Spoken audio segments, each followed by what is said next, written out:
बिस्मिल्लाहिर्रहमानिर्रहीम। सामरी ने बनी इसराइल के लोगों को किस तरह बहकाया, उसने सोने को पिघला कर बछड़ा क्यों बनाया, और अल्लाह ताला ने सामरी को क्या सज़ा दी। और साथ ही हम आपको ये भी बताएंगे कि बनी इसराइल के जिन लोगों ने बछड़े की परस्तिश की थी उन्हें अल्लाह ताला ने क्या सज़ा दी। हज़रत मूसा अलैहिस्सलाम फ़िरौन के गर्क होने के बाद बनी इसराइल के साथ बहीरा अहमर पार करके वादिये सीना की जानिब चले तो रास्ते में उन्होंने ऐसी कौम देखी जो अपने बूतों की पूजा कर रही थी। उन्होंने हज़रत मूसा अलैहिस्सलाम से एक अजीब मुतालबा कर डाला, जैसा कि इरशादे बारी ताला है, और हमने बनी इसराइल को दरिया से पार उतारा तो एक ऐसी कौम पर पहुँचे जो अपने बुतों के पूजने में लगे हुए थे। कहा, ए मूसा, हमें भी एक ऐसा माबूद बना दे जैसे इनके माबूद हैं। फरमाया, बेशक तुम लोग जाहिल हो, बेशक वो चीज़ तबाह होने वाली है।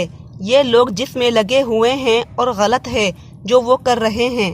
कहा, क्या अल्लाह के सिवा तुम्हारे लिए और माबूद बना दूं, हालांकि उसने तुम्हें सारे जहां पर फजीलत दी है।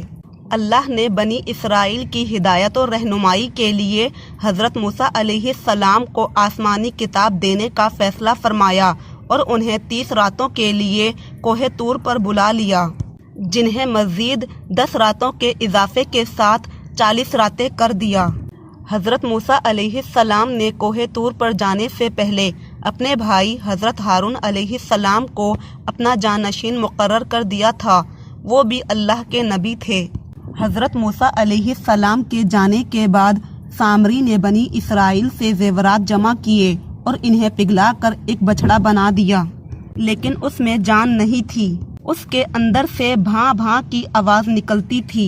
इस मसनूई आवाज़ से सामरी ने बनी इसराइल को गुमराह किया और बनी इसराइल की एक बड़ी तादाद सामरी के मकरो फ़रेब का शिकार हो गई। अल्लाह ताला ने कुरान पाक में इरशाद फरमाया, फिर इस सामरी ने इसके लिए एक बछड़ा बना दिया, यानी बछड़े का बुत, जिसकी गाय की तरह आवाज़ भी थी। फिर कहने लगा, यही तुम्हारा माबूद है और मूसा का भी, लेकिन मूसा भूल गया है। सामरी के कहने पर इसराइली बछड़े को सजदा करने लगे। ऐसे में हज़रत हारून अलैहिस्सलाम ने इन्हें समझाने और बछड़े की इबादत से रोकने की बड़ी कोशिश की, जैसा कि कुरान मजीद में है। तर्जुमा, ए मेरी कौम के लोगों, इस बछड़े से तो सिर्फ तुम्हारी आजमाइश की गई है। तुम्हारा हकीकी परवरदिगार तो अल्लाह ताला ही है। बस तुम सब मेरी ताबेदारी करो और मेरी बात मानते चले जाओ। इसराइलियों को सोने का ये गौशाला इतना अच्छा लगा कि हारून अलैहिस्सलाम के वईज़ो नसीहत की भी कोई परवाह नहीं की और बछड़े की ताज़ीम व इबादत छोड़ने से इनकार कर दिया। उन्होंने जवाब दिया, हम तो मूसा अलैहिस्सलाम के वापस आने तक इसी के मुजाविर बने बैठे रहेंगे। कोहे तूर पर अल्लाह ताला ने हज़रत मूसा अलैहिस्सलाम को इतला दी कि ए मूसा अलैहिस्सलाम, सामरी ने तेरी कौम को गुमराही में डाल दिया है। इरशादे बारी ताला है, ए मूसा, हमने तेरी कौम को तेरे पीछे आजमाइश में डाल दिया है और उन्हें सामरी ने बहका दिया है। अल्लाह ताला ने जब हज़रत मूसा अलैहिस्सलाम को ये इतला दी तो वो सख्त गम गुस्से में आ गए, क्योंकि उनकी कौम ने उनसे वादा किया था कि उनकी कोहे तूर से वापसी तक वो अल्लाह की अतात व इबादत करते रहेंगे। लेकिन ना तो उन्होंने हज़रत मूसा अलैहिस्सलाम की वापसी का इंतज़ार किया और ना ही हज़रत हारून अलैहिस्सलाम की बात मानी। इसके बरअक्स वो सामरी की हिदायत पर बछड़े की पूजा करते रहे, यहाँ तक कि अल्लाह तबारक व तआला ने हज़रत मूसा अलैहिस्सलाम को उनकी कौम को बदअहदी और गौशाला परस्ती से आगाह फरमाया। हज़रत मूसा अलैहिस्सलाम जब तौरेत की तख्तियाँ लेकर कोहे तूर से वापस हुए तो देखा कि कौम सामरी के बछड़े की परस्तिश में मसरूफ़ है। ये देखकर आपको सख्त तकलीफ़ पहुँची। फ़ौरन तख्तियाँ एक तरफ रखीं और अपने भाई का सर पकड़कर उन्हें अपनी तरफ घसीटने लगे। हज़रत हारून अलैहिस्सलाम ने कहा कि ए मेरे माँ जाए, इन लोगों ने मुझे बेहकीकत समझा और करीब था कि मुझे कत्ल कर डालते, तो तुम मुझ पर दुश्मनों को मत हंसाओ। हज़रत मूसा अलैहिस्सलाम ने अपने भाई से फरमाया, ए हारून, انہیں گمراہ ہوتا ہوا دیکھتے ہوئے تجھے کس چیز نے میرے پاس آنے سے روکے رکھا؟ کیا تو بھی نافرمان بن بیٹھا؟ اس وقت حضرت موسیٰ علیہ السلام نے نہایت غصے کی حالت میں اپنے بھائی کی داڑھی اور سر پکڑ کر جھنجھوڑا اور پوچھا، جس پر حضرت ہارون علیہ السلام نے انہیں اتنا سخت رویہ اپنانے سے روکا۔ ارشاد باری تعالیٰ ہے، ہارون علیہ السلام نے کہا، اے میرے ماں جائے بھائی، میری داڑھی نہ پکڑ اور سر کے بال نہ کھینچ، مجھے تو صرف یہ خیال دامن گیر ہوا کہ کہیں آپ یہ نہ فرمائیں کہ تو نے بنی اسرائیل میں تفرقہ ڈال دیا اور میری بات کا انتظار نہ کیا۔ حضرت موسیٰ علیہ السلام سامری کی جانب متوجہ ہوئے اور سخت لہجے میں پوچھا، سامری تیرا کیا معاملہ ہے؟ تو نے قوم کو بت پرستی پر کیوں لگایا؟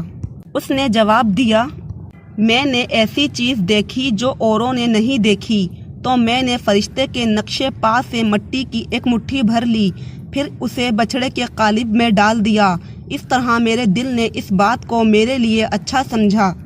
حضرت موسیٰ علیہ السلام نے سامری کے لیے جو سزا تجویز کی اسے قرآن کریم نے یوں بیان فرمایا ہے، کہا، بس چلا جا، تیرے لیے زندگی میں یہ سزا ہے کہ تو کہے گا ہاتھ نہ لگانا، اور تیرے لیے ایک وعدہ ہے جو تجھ سے ٹلنے والا نہیں، اور تو اپنے معبود کو دیکھ جس پر تو جمع بیٹھا تھا، ہم اسے ضرور جلا دیں گے، پھر اسے دریا میں بکھیر کر بہا دیں گے۔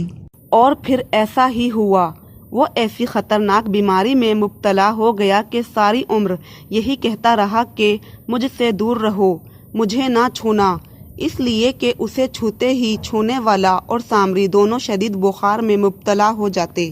اس لیے جب وہ کسی انسان کو دیکھتا تو فوراً چیخ اٹھتا۔